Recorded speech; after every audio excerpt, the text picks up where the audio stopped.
What's up, everybody? What's up? What's How are going you? on? What's going on?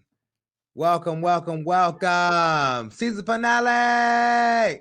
The season finale. How is everybody doing?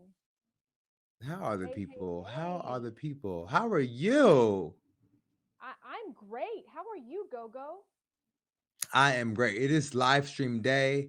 I feel like I was pulling a Natasha Young doing multiple streams today. I was on a live stream earlier for a movie I'm going to do next year. And now I'm here with the lovely Haps family and so excited Yes. to be here for our season finale. Well, we are excited to have you here with us, Gogo. And just saying a hey, hey, hey to Z Wolf in the comments. Welcome, welcome. And to Z Wolf, my favorite. everybody that's joining us. We are so excited that you can join us, whether you're on Haps, Facebook, Twitter, I already said Facebook, Twitch, all of that. YouTube. Yes, yes. Welcome, welcome. Hey, Gogo, quick thing to check. Can you still add your Facebook to the live? Because I saw a little notice come up Yeah, from I Hap. saw that too. And I think it might be a Haps thing. We can Um, ask the Haps team. We can check in with them and see if we I can mean, get I you. know it's running on my actual profile. It's just not running on my acting one for whatever reason. Having trouble connecting to But Facebook it is running on my Facebook profile, my personal page. It's not on my actor page on for your whatever reason. So I don't know how I could. please, let's just your name. Oh, connection has failed. Yeah, it's saying it again. We're Yeah, getting because I all tried to the restart it. technical. Um, yeah, I guess my Facebook actor page just won't be seeing the finale Oh live right no! now. But this is like the most exciting one. I know, I'm but it is on my Facebook page, which I have way more followers or friends on my actual personal page than I do on my actor page. So well. It's all good. We'll ask for help. And yes, I don't know why I'm not being heard very well. Let me just pull out my headset. Can you hear me better now? Is yeah, that that's a better? lot better. That's a lot better. Okay. I don't know what was going on. I guess my headset is failing tonight. A lot of technical things tonight, Go. A lot of A technical things. lot of technical things. Yeah, Z Wolf is much happier because we can hear you much better. Z Wolf, the movie's called Mississippi Scholar, and you can look it up on the Facebook page and check it out. Everything, it's a great cast that's going to be a part of that show, and we'll talk about it in the next season for sure. Um, but thank you, everyone. Hi, Eric. Hi, welcome. Hello, hello, hello. I Hi, forget that every Eric. time, Thank every time we're you on for here, it's coming. always Wednesday. I forget, and Eric reminds me it's only Wednesday. It feels like Friday, but it's Wednesday. It does, definitely. I'm gonna try to turn up my volume so I can hear you better, Go, and hopefully it doesn't feed back on that end. I'm trying not to make it too loud. So thanks folks for bearing with us while we set up all our technical stuff on the back end here. But we are so excited that you're joining us tonight. I know. So, has it been? I don't even know how many episodes. How many episodes did we do in season one? I think Did it we- was in total 7. In total, seven. Okay, so now we are at eight. So we're at 15 episodes. It would appear so. 15 Wow. episodes. Wow. Wow. Although it's Wow. not quite as high as the all-time high that you named for Jeopardy, which was I think 700 episodes. 700 Jeopardy's way more than that. Mm. Well, somebody had 700 episodes. But do you remember when we talked about that at some point? I don't know. That number just stuck in my brain. May, 700 may, I episodes. don't know. Maybe, well, I don't know who has, we'll have to figure it out. But speaking of episodes, um, there's a current event that's happening that we want to hop into totally impromptu, but we like to stay on the early adopter stage of current events. So you want to tell us about what's happening in the world of moviedom, Natasha? Sure, we can hop straight into that. We have some topics, and we were actually, Gogo and I were talking pre-show, and I was letting him know I saw something going on over on Twitter this week with a young actress by the name of Rachel Zegler.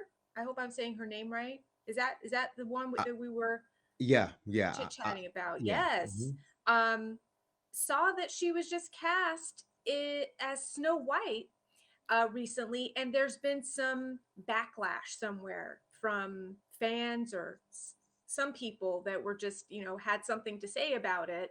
And looked at there was an article on the LA Times, and they were saying that, well, the young lady is of, mixed origin, as far as, ethnically, or nationality wise.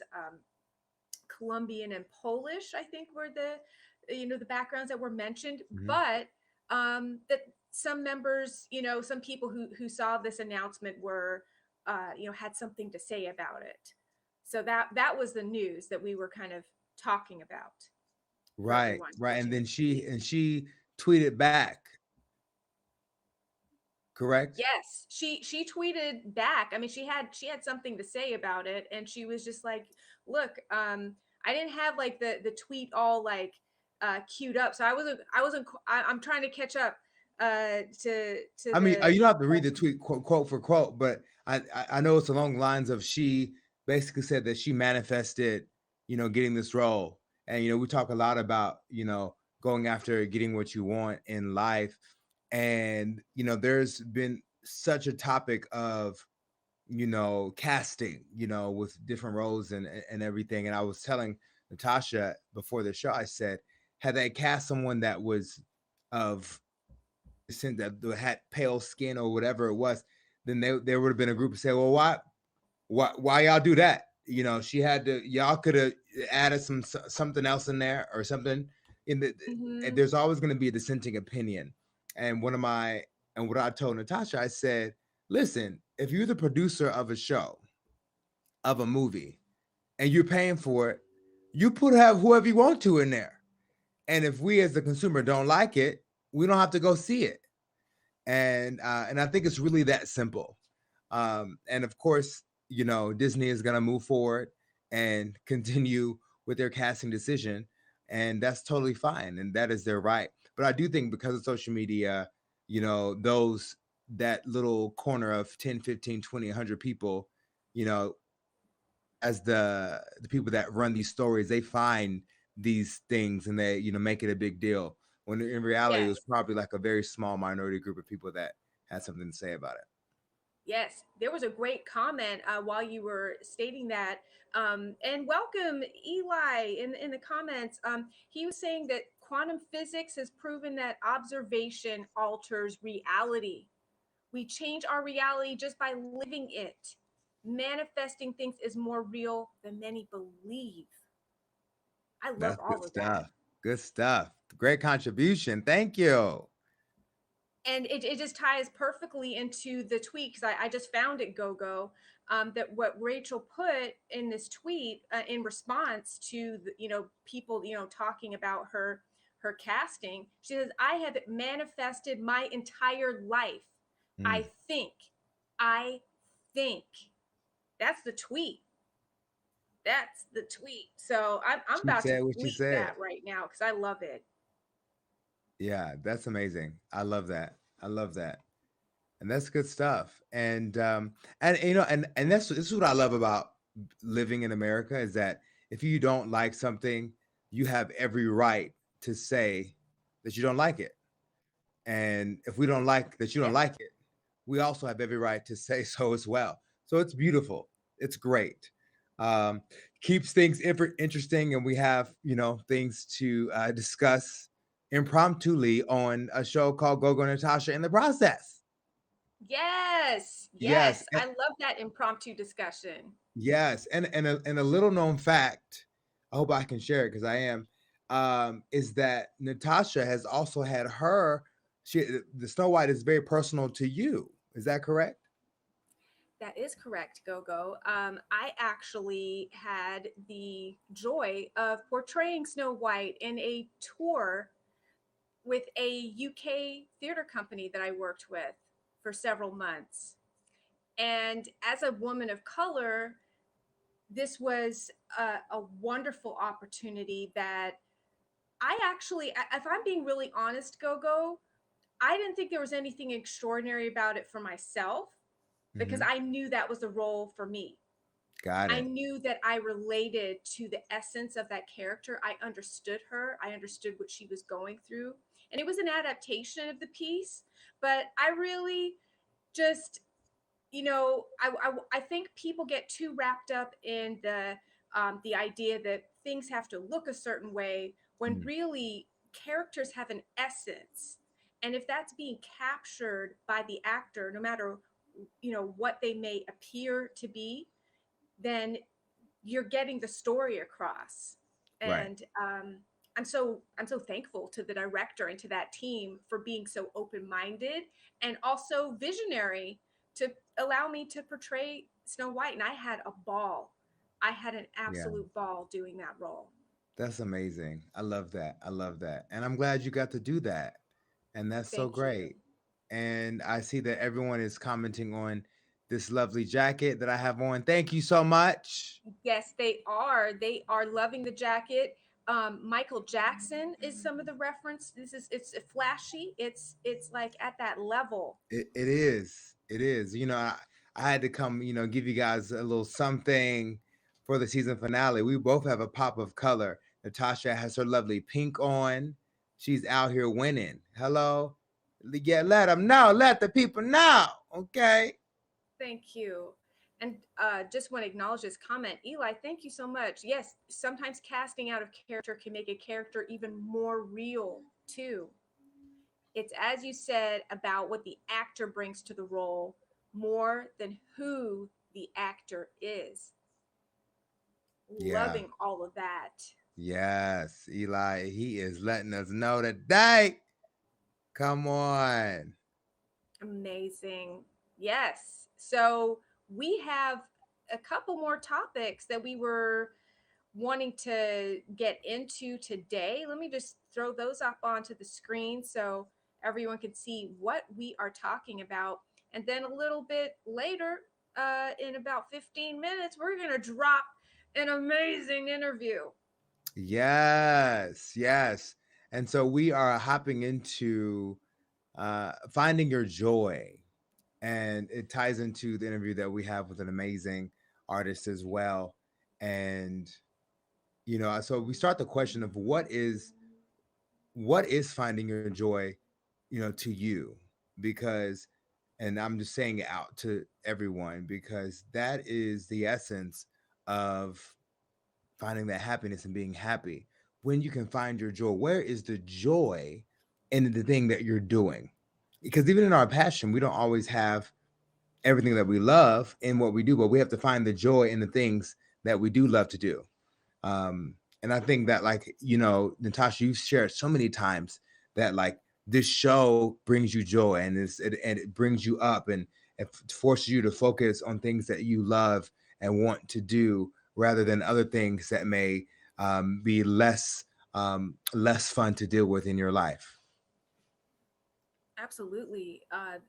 It is so important to be intentional about each, I guess, project, for lack of a better word, that you work on, Yeah. making sure that there's some part of your joy sort of connected into it. It's like you have to weave it in there to everything.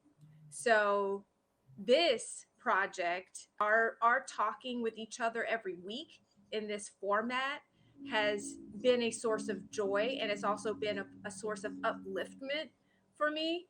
And so yeah, it was really important to me that I surround myself with uplifting people like Gogo Lomo-David, talking about things that I love talking about, acting and our profession, and talking about positive mindset. That Yeah. brings me joy. Yes, I find joy in this. So Yes. And Eli has Eli, listen, where have you been our entire season? Okay, coming in with he was these. waiting for the finale. He He was was waiting waiting for for the the finale. finale. Eli was waiting for the finale. It's the finale, guys, so things can get a little crazy in the finale. Okay. What is Eli Yeah, saying? you know What what? was it? Eli, I did not invite you. You're right. I should have sent out the invitations, letting people know to watch the show. Eli discovered it when he was on my live. But he said, I love that you are differentiating passion and joy. Many things people are passionate about don't. But those then find a passion that brings you joy, have around something hanging on to, have found something worth hanging on to. See, I don't have my spectacles in today. As y'all see, I was over there trying to zoom in to see. But thank you for that. Yeah, that is, and it's so important to make that delineation for sure. I'm let Natasha keep reading the comments because obviously that is not my strong I suit. actually I found that quite enjoyable. I liked seeing all of that. So um yes, and Eli, I didn't even think about that. The differentiation between passion and joy. It is really two separate things. Right. But yeah, you are invited, Eli. You're invited by me. So even if Gogo doesn't invite you, you're invited. So He's here. Look, he was always invited. It was open invitation. He just didn't get a specific invitation, but open oh, invitation. Okay. exactly. We love to have you here. Oh, yeah, that's a great question. When's the next season? I'll let you know. I will for sure let you know when the next season is. Okay, we're gonna talk to the PAs. Y'all hear that, PAs? Okay, stop eating the Twinkie. Stop get off the craft service table. Come on. And you know what, though? We love our PAs. And also, Eli, we want to let you know that we appreciate you asking about our next season. That makes us so joyful to hear Yes, that. absolutely. Yes, we will definitely let you know. And Z Wolf said, passion can become militant, which deprives you of joy.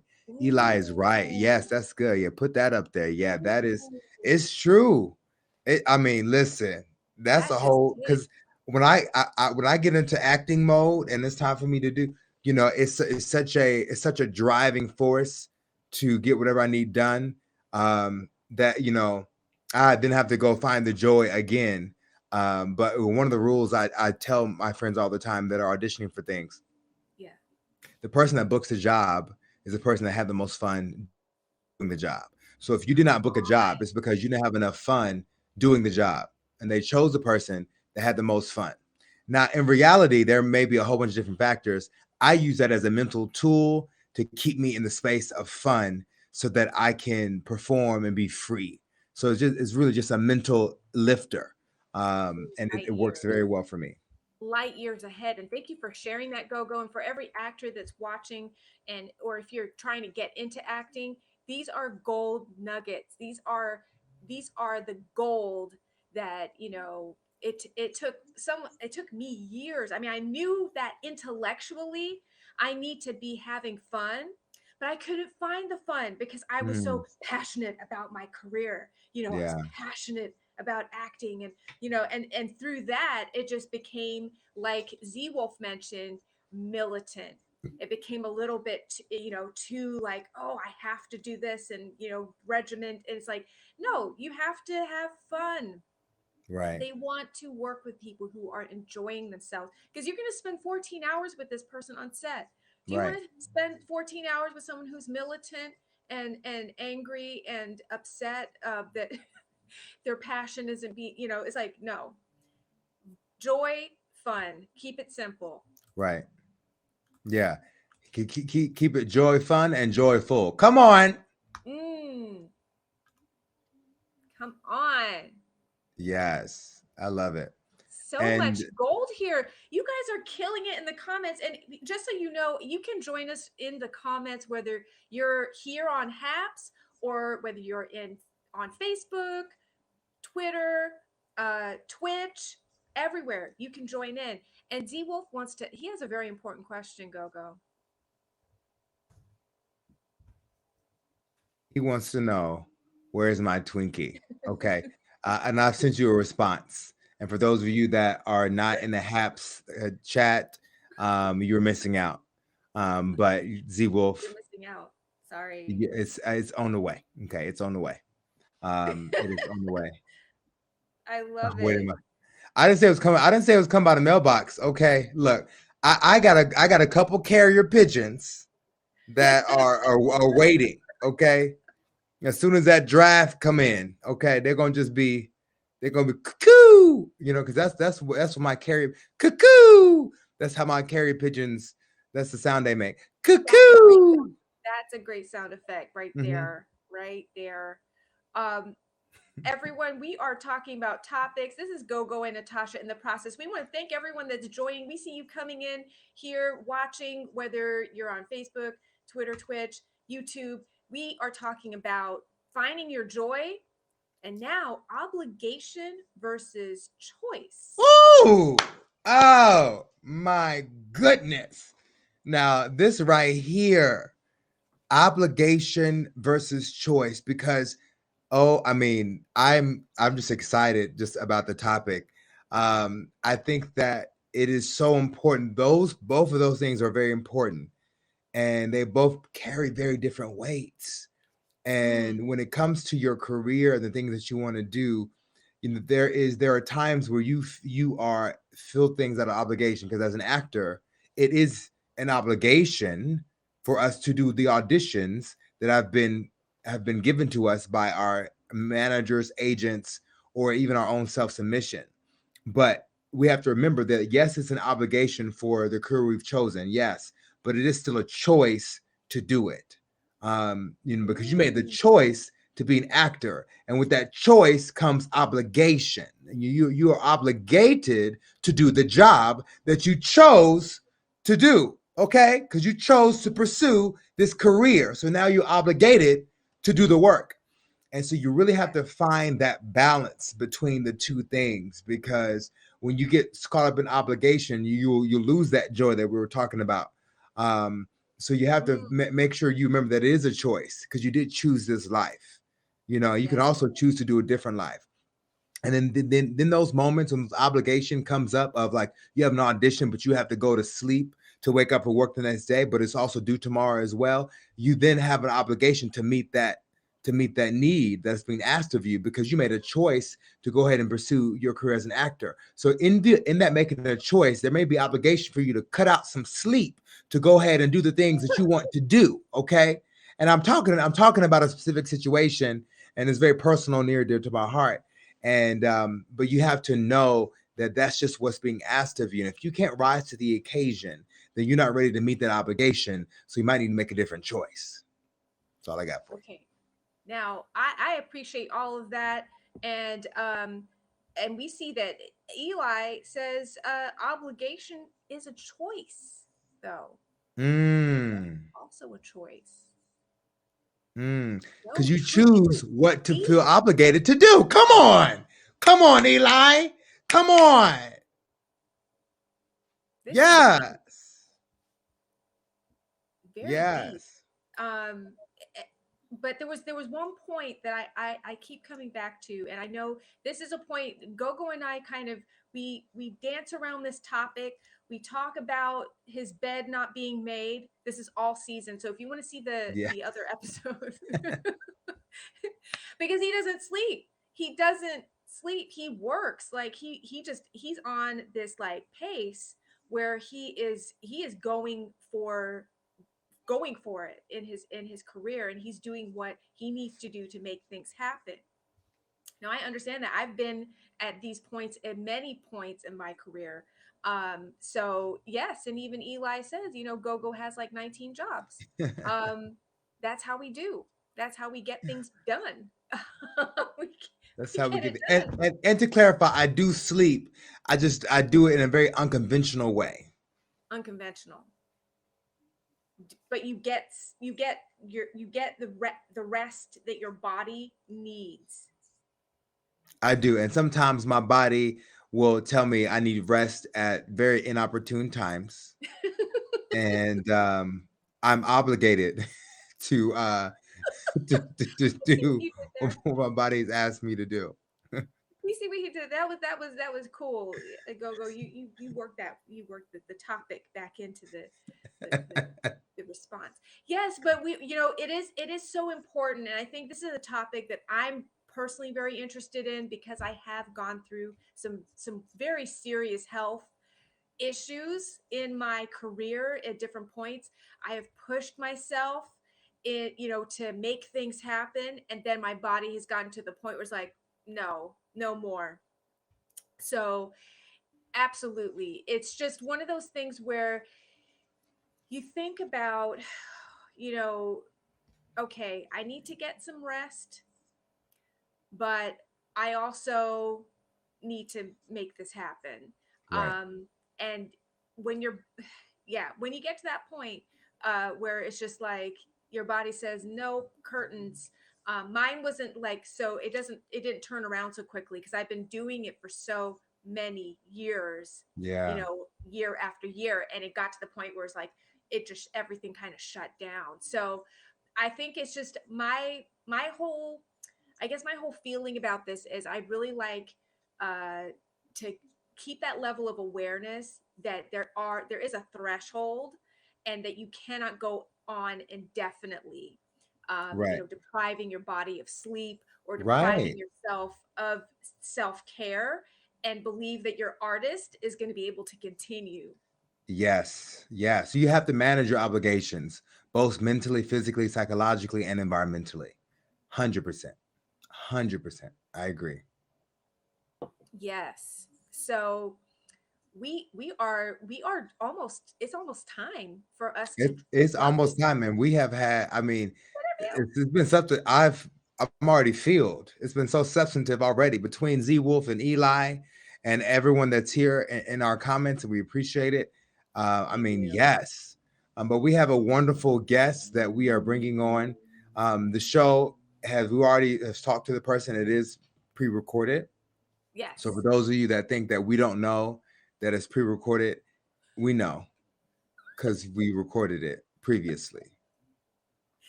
Yeah, we hit record and we Okay, brought it. I just had a moment. I had to have a moment with the viewers. I thought But yeah, so it was good. It was good. That had might to- be actually the screenshot for the season. yeah, That's like come on, yeah, yes, he made a choice to record it. Yes, I did. Okay, yes, I did. Y'all just in the flow. We just in the flow. I love it. But yeah, so we are going to introduce our guest, and I'm going to pull up the bio, and I'm going to read it to you all. So without further ado, here we go. Let's get this party started. Our guest, Paul Morse, is an award-winning, beloved British actor, voted twice UK's top pantomime dame. Paul trained as an actor at Drama Studio London.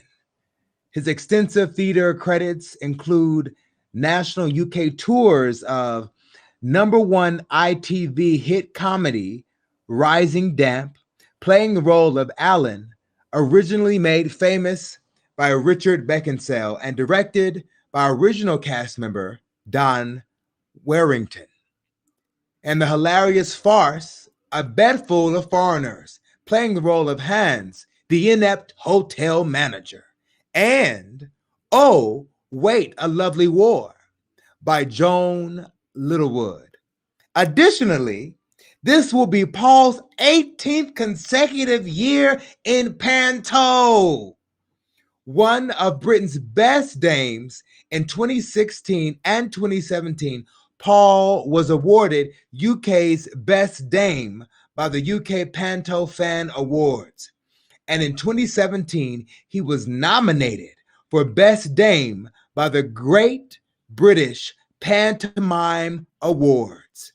And in 2005, Paul won ITV's Panto Idol. And without further ado, let's watch our interview with Paul Morse.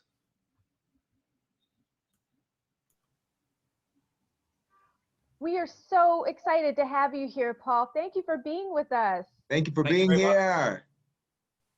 Great, thank you for having me. Absolutely. And so I want to let everyone know a little bit more about how I know Paul. We actually trained together at the Drama Studio London in the UK. A long time ago. How long was that? 20 years? Almost? Almost I don't 20. think anybody needs to know exactly how long ago that was, but we were And you were 35 then. No, I was younger. But anyway, we we had a great time training together, and since then you've become an award-winning, very accomplished actor in the UK, which it's so fun to talk with you about that behind the scenes. But tell us our audience a little bit more about pantomime and what does that mean for, our US audience may not be as familiar with that term. So let's talk about that. Yeah. I don't think Panto's quite crossed over the pond, or it has tried a couple of times and it hasn't quite worked. So pantomime over here it's a seasonal production. So it happens every Christmas, and it's fairy stories. It's all the Grimm's tales, the Cinderellas, the Jack and the Beanstalks, the Sleeping Beauties. Not Disney. We don't go anywhere near Disney. These are the traditional ones. And so we put them on every Christmas, and pretty much every theatre, I'd say 90% of the theatres will all have a pantomime season, varying from 4 weeks to 6 weeks to 8 weeks. And in the olden days, they would go from Christmas to Easter. So it'd be really, really long. And they're just a fun, joyful show. For boys playing girls, girls playing boys. There's lots of irony. There's lots of slapstick comedy. They're very of the day. So you will take the mickey out of the politics of the day or the celebrities of the day. There's celebrities in the show, and it's always been like that. Panto has been traced back to the 16th century in Commedia. That's where it began. And then it evolved and it became very popular on the London stage in the 18th century. So we're talking, this is a long history of theatre that provides a lot of work for actors and dancers and speciality acts, as well as the offstage crew. So yeah, Panto is a big thing in this country every Christmas. Every family will go and see a Panto. Every group will see a Panto over the Christmas time. So it's, it's a big old thing. I love that. Now, how did that enter into your life? Like, how did you grow up going to it as a child and say, I want to do that? Or what did that look like for you for it to become your career?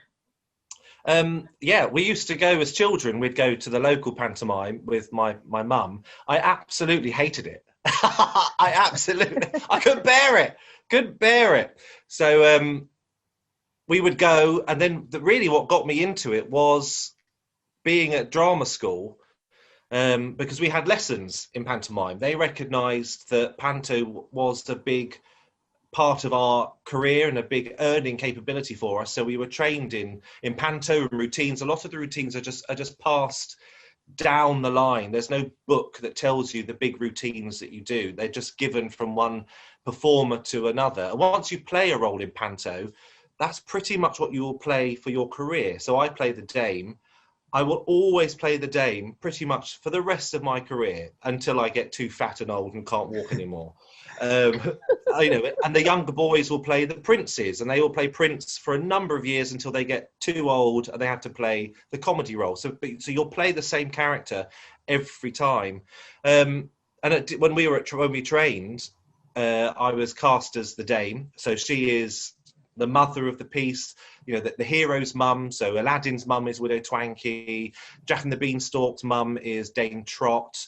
So those are the characters you won't see in Disney stories. So Beauty and the Beast, there isn't a dame, but our version of Beauty and the Beast you will probably know as Mrs. Potts' character, and that will be Nanny Ooh La La is what you'll call her.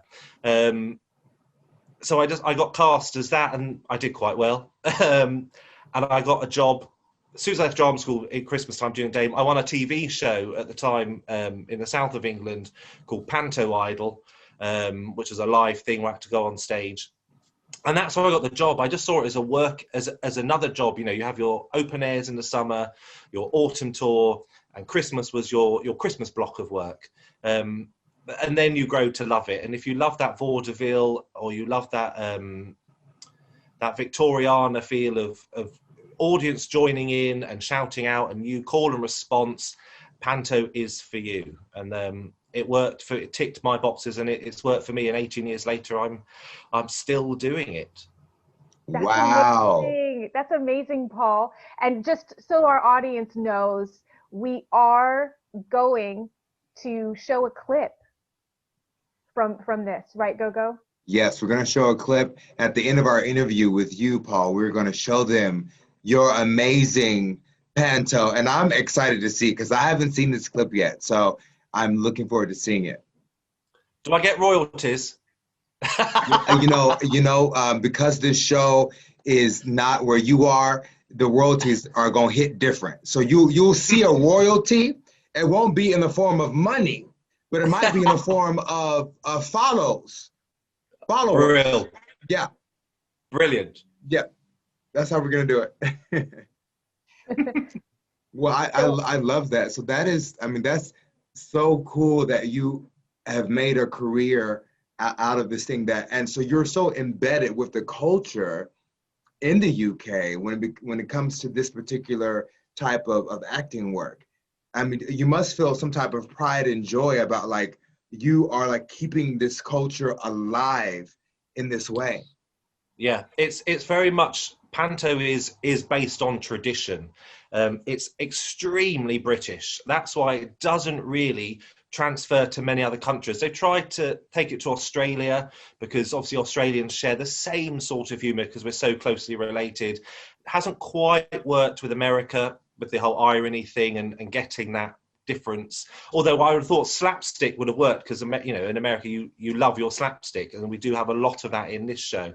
But the tradition is so strong. It's very end of pier. And the character, the dame I play, there is a long history of great dames, grand dames, that have been there since that 1700s, that we all look up to.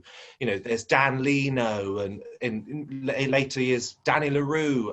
There's a big names in Panto history, and we all follow in their footsteps, and the younger dames or princes or baddies that come through will maybe look up to us, and we will pass on those routines that we've learned from the older chaps who are doing music hall. We have music halls like your vaudeville. We have music hall over here, and you pass them down. There's routines called Busy Bee. These things aren't written in scripts. The script will just say Busy Bee routine, and you will know what that is. Wow, I had no idea. My goodness. Yeah, and that's how it works, really. And so the younger actors coming through, it's your job to then teach them the Busy Bee routine, the hollow tree routine, or whatever it is, and they're just passed on, Wow. I love when I think about the different the relationship between, like, passing on this knowledge, or with this role, how, like, in different cultures, and there is that form of that. Like in Nigeria, they pass on the stories, or you hear in America, they pass on these different recipes of different things. So everyone has that, like, it's not written down. You gotta talk to the older generation to get that knowledge. And now you're a part of that, passing it down. How many people have you taught your role? Well, when we do Ugly Sister, so in Cinderella, that's the only time you ever have two dames on stage. Other than that, you never have another dame in a show. There's only ever one dame. Okay. Purely because you're like two debutantes slapping each other around the ballroom. It's just, you just don't do it. But in Cinderella, you have two dames. So they're not called true dames because they're ugly sisters. So an ugly sister is obviously the grotesque, wicked sister of Cinderella. They will talk at an audience. They won't say, like I would see you in the audience, Gogo, and say, stand up, Gogo, and tell me your name and where you're from. We will have a chat. Ugly sisters don't do that. They talk at you. Look at your shirt, came from Primark, doesn't look very good, all that stuff. Whereas a dame, who is the more motherly figure, will talk to you. So they're not a true dame, but that's where, as a younger performer or a dame coming through, will learn from their other ugly sister, who is generally older than them. So when I first started, my first role was an ugly sister, and I had an older actor who'd been doing dame for years. So I learned makeup from him, routines from him, and so that he kept me under his wing in the first kind of season I did. And then gradually that goes through. Then you fledgling on, if you want to become a pure dame on your own, which is what I do now. So, you know, it is important to learn from your others and watch, you know, with the joy of YouTube, all these routines and all these old dames from back in the 20s, all their routines are on there. So, you know, you implore any young actor who wants to be in pantomime to watch these things, watch how people do it, and don't try to be too clever. You know, if it ain't broke, don't fix it. Okay, yeah. Tradition is very important with that. Yeah. Can we shift now and talk a little bit more about some other things that you work on when you're not on stage, Paul? What do you do when you're not working on stage? Can we talk? So when I'm not, brace yourselves, boys. So when I'm not on stage, I work as I'm a funeral director. So I look after families and people that have passed away, and I plan their funerals and conduct their funerals. So I have my own company. So it's Morse Funeral Services. No royalties, I get that. No, we'll put up a link. We'll put up a link in case any. Bring out your dead. I mean, I've died on stage loads of times, so I'm in the great profession. We all have at one point or other. Yeah, so that's wonderful. You're a funeral director. Gogo and I weren't sure what the title was for the position, but I did, you know, mention to him, because we've known each other for so many years, that you do work in that profession. And so how did you get into that profession? So when I left drama school, obviously we all do, we need a job, and I'm a terrible waiter. Oh, appalling. And when I was at university, I was a wine waiter, and I just couldn't do it because I wanted to join the party, and that's not the point of being a waiter. So it was one for me, one for them, and that just didn't go down well. And my sister runs a mortuary, so, you know, she conducts post-mortems and pathology on people that have passed away. So it's always been in my world that understanding that death happens, and death happens all the time. So it wasn't a worry to me. So when I first left drama school, bearing, which is when you carry a coffin, over here we carry coffins on our shoulders, that was just, again, a quick job I could do, an easy job that I could pick up and drop off when I went off on tour. There was no real commitment to it. And as just time went on, I enjoyed the funeral profession. I really get, again, it's like Panto, it's full of tradition. You know, we are very Victorian in how we celebrate and mourn death in this country. You know, we wear top hats and tailcoats and canes, and, you know, and we bow a lot to coffins. There's lots of bowing going on, and that's just hung over from the Victorian period. So, you know, I obviously have a thing of tradition in me that I like. And I just progressed up the chain, really. You know, I started running a branch for a funeral firm, and they very much let me go off on tour or go to Panto at Christmas or go away and do adverts and all that sort of stuff. And then really reality hits where you get to an age and you need to own a house, and you need to own a property, and unfortunately acting just isn't stable anymore. And you have to take that plunge to think, what do I want? You know, you get to a certain age and you think, I need to own something for the future. So a boss I had at the time said, you can always keep Panto, because I get booked up for 4 years in advance for a pantomime season. Oh, wow. So you can keep that, but you stop your rest of your touring and you work full time with me, which is I did. And then I bought a home. And so naturally I just progressed on to then owning my own funeral home and my own business. And I get just as much satisfaction out of it as I do performing on stage to, you know, 1,500 people every night. Yes. You know, and you just hit on something that every performer goes through. It's like, I have a passion, I have a joy, I also have bills. you know, and I have goals that are outside of, you know, my acting stuff. You know, when we talk about obligation versus choice, so you chose stability versus the continued foray of hunting for the next job because you had some other goals in your life. Was that a tough choice for you, or did it kind of just gradually morph into like, okay, this is where I am, so this is what I'm going to do? It was a bit of both, really. It gradually dawned on me that this is what needs to happen, and I was very lucky that I was never really out of work as an actor. I did go from tour to tour to tour to Panto to tour, so I never really had periods of long unemployment, which is, you know, so fortunate. And I loved it. I did love it. I loved going around, and you wake up in a different place and you're playing beautiful theatres. And, you know, our theatres are so old over here. They have hundreds and hundreds of years worth of history. And, you know, you look at the Palladium and you touch that stage and you think of the amazing people that have been on there. And I just believe these things talk to you. And I love that. But that doesn't pay, like you say, Gogo, that doesn't pay your bills all the time. And you do have to go, I'm the wrong side of 35 and I need to own something. I mean, Natasha got there years before me, but, you know. Oh, so dangerous, so dangerous. Folks. But it naturally came, and I got to a point, and it was sod's law. The day I said, that's it, I will keep Panto but stop touring, I was offered another big tour, and that killed me to say no to it. It really did. But my boss at the time said, remember, Paul, the tours you do are 3 months, and after 3 months you have no more certainty. Where the full-time job, you know you're getting your salary every month, which really did ring home when you are conscious of that. I need to own a house, I need to own a car, or what I need, you know, whatever it is. So it was painful. It changes things. Yeah. And it's painful to see your friends still working because you think, oh, that could be me. that soon changes into, well, I'm glad someone's doing it, and I'm glad someone's out there getting the job, and you can then support them from the sidelines, you know. Yes. Wow. What a generous way to think about it, and it is. It's really tough for us as actors, you know, to sit out and sit on the sidelines. But I think there's, like you said, there's so many ways to support each other. Yeah.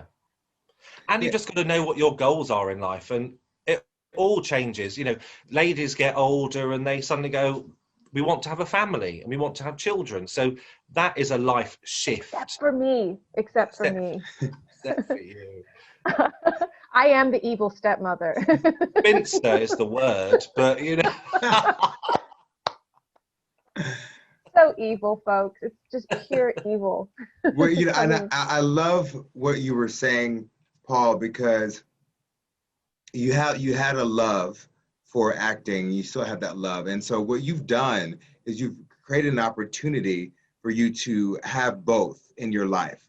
You're still performing, and you're also being able to provide for yourself and meet your other goals, and that's what it's about. And I think, you know, having that mental conversation with yourself and saying, okay, this is how I'm going to make this work. So you still find that joy and happiness. Now, when it comes to like the dead and stuff, were you fascinated with death before? Was it something that, you know, that was like, okay, I'm interested in this? Or do you find joy in, you know, the preparation of, you know, the circumstance of a funeral and stuff? Yeah, I get a huge satisfaction from working with bereaved families. Again, I don't see it as too far removed from the acting profession. Mm-hmm. You know, when you conduct a funeral, so in Britain, when we conduct funerals, we wear the top hat, we wear a tailcoat, we have the canes, we walk in front of the hearse, the coffin is very much on view. That's showtime. That's performance time. Everyone's looking at you. We go through the panoply of a funeral, of huge respect and bowing and all this sort of stuff and flowers. That's not too different for going on stage and taking an applause from an audience. So I get that enjoyment. But I also think as performers, we are incredibly sensitive people. I think we are people. We like other people. Well, some actors hate them, and oh God, we've all worked with them. But, you know, the majority of us like dealing with people. In the funeral profession, my whole day is looking after and dealing with people and reading people very quickly. And as performers, we're amazing. We can read people within a few seconds, boom, and we've got you, and we can make you laugh or empathize with you immediately, which the normal person might not be able to do quite so quickly, which is a skill that I take into the funeral profession, because I can integrate and mix with people very quickly, make them feel very comfortable in sometimes the most horrific circumstances. Not everyone has the pleasure of passing away at 95 in their bed at home. People do pass away through terrible, terrible circumstance. I like that I'm able to bring a warmth and a familiarity to people who don't know me immediately. And I'm an absolute megalomaniac, so I'm in complete control of everything, which I really love as well. I love that, and a lot of people kind of forget about that piece of it. You know, when people die, there's literally a team of people that you don't know that are going to be there for you to help you in this time. And just like we do weddings, they're such a presentation and a play production, so are the funerals. So you're absolutely right. So it's a show that you're putting on. It's a celebration. So that's really great.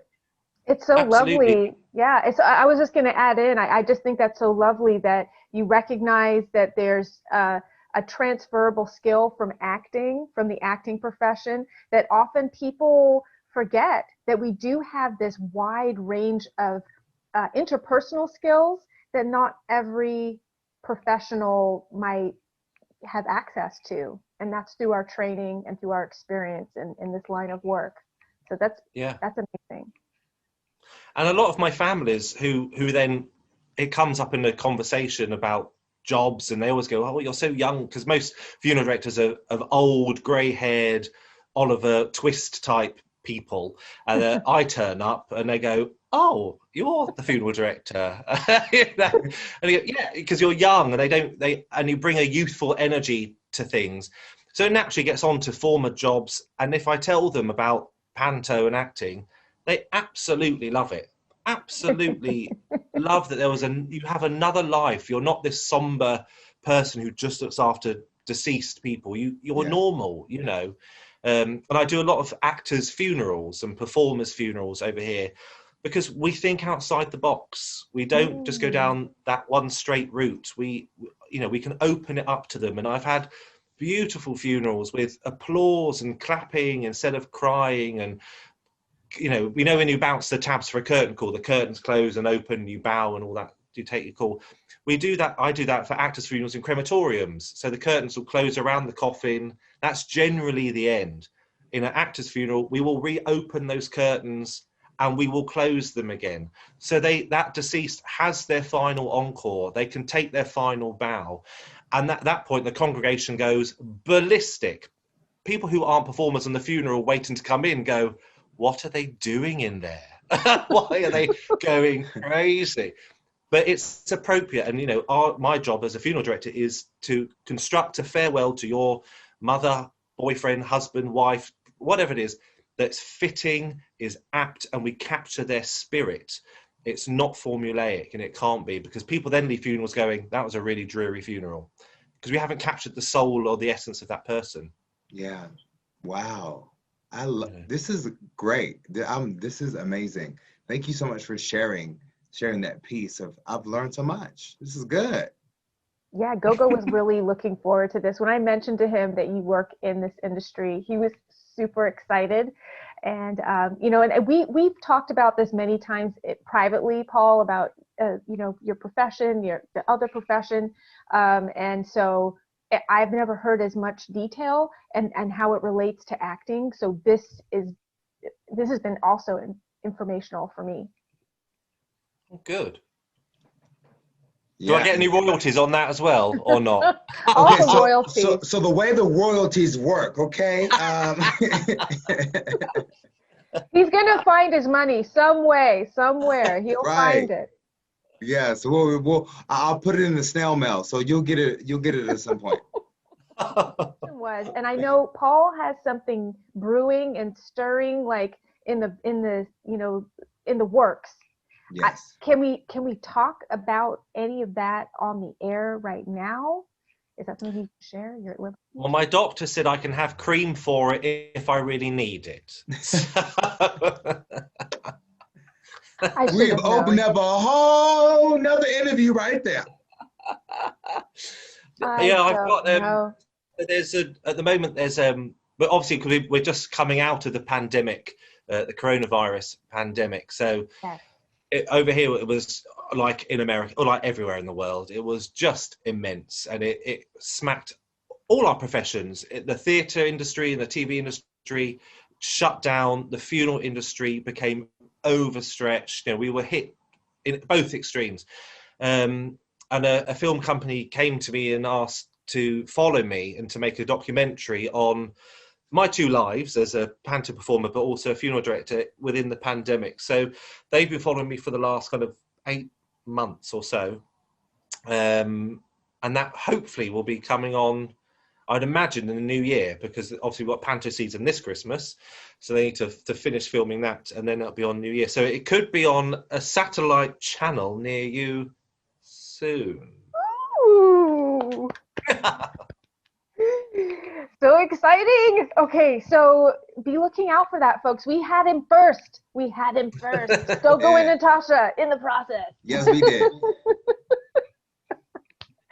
So we're running out of time, and I really do need to wrap up. So we just want to close out. Gogo and I love to ask this question, as Gogo mentioned, at the end, and we love to ask our guests, 1 or 2 questions, similar questions. So we want to know, Paul Morse, what is your morning routine? Oh, God. So I wake up, I turn the alarm off, I go back to sleep. I then wake up again. After morning ablutions, it's always a strong cup of coffee immediately, just to get me going. And then it's computer on, and work starts. I start work about 8:30, but I get called out at night, so I can be up at 3 in the morning. So yeah, the main thing of morning routine is a cup of coffee. Cup of coffee. Paul loves his cup of coffee. Extraordinary. I thought it would be tea for sure. A strong and wine. Oh, I do like tea, but coffee just gives you that kick, as does the wine. Different kick. It's different. It's a different kick. Yeah. Yes.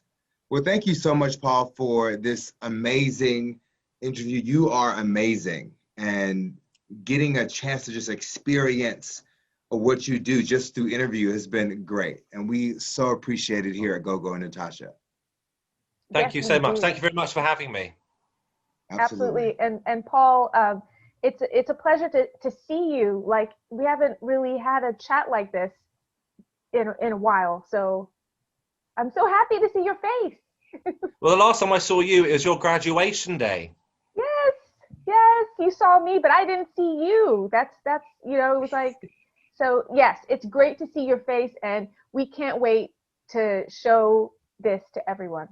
Oh, thank you. Yes, and right now we're about to roll the clip of Paul doing Panto.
Wow.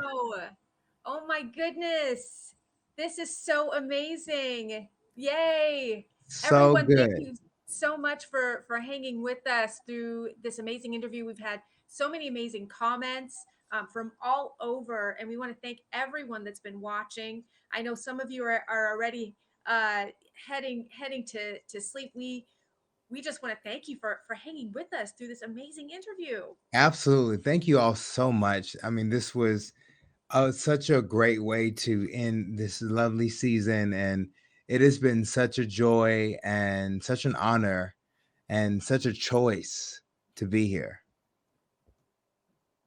Yes. And we know that Gogo has been, all of us, we know Gogo has been going and going and going all day, every day of the week, and has still managed to find time to come here and talk with me and talk with you. And I'm so thankful for having Gogo here. I want to thank him also for editing that interview this week. Did an amazing job, Gogo. Thank you. Thank you. And we are just and me personally, I have enjoyed myself immensely this season. I've grown, I've learned so much about our profession, about just also this space of live streaming, and it's been so fun to do that with you, Gogo. So thank you. Thank you. Thank you. I'm so happy I could be in this same room with you, virtual room, because I'm just looking at my unmade bed over here. I'm so glad I can't see that. I'm so glad I can't see any of that. But we are just overwhelmed by the response here. So many great comments. I hope if you are wanting to see some of those, come into the Haps comments to see some of that. You can watch the replay on Haps. You can watch it on YouTube, Twitch. Not after a little while, Twitch disappears. So on YouTube, on Facebook, but not on Gogo's Facebook this time. Oh, it's on my personal page. It's there. On his personal page, yes. Yeah, it's on my personal page. Twitter, you'll see it there. But I would come to Haps. Come check it out on Haps or on YouTube, and we will have Marta. I think was it Marta that mentioned she's looking forward to watching the whole season, and I will have that for you, Marta. I have a whole playlist on YouTube. It's all ready. It's queued up and ready for you guys. So thank you for your interest. It's going to go live very soon. Yes. And listen, it's been such a journey here and such a great one.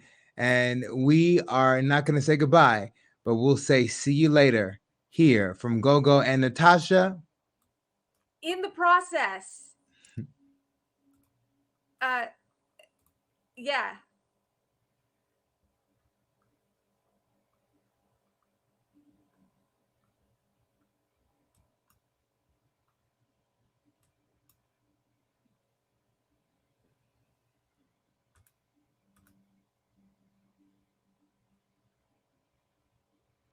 I just can't talk about that at the moment. I just sound like Dolly Parton, I do. I love it. You both now have to do your British accents. Yes, and I'd like to join you all in saying hello to Paul Morse over in the UK. So lovely to have you here, Paul. I am so excited that I got to experience both of those accents. You both are just amazing, and it is just a pleasure to be here and to be in this space. And we're just going to call it a day, because it was quite the day. I love that pleasure.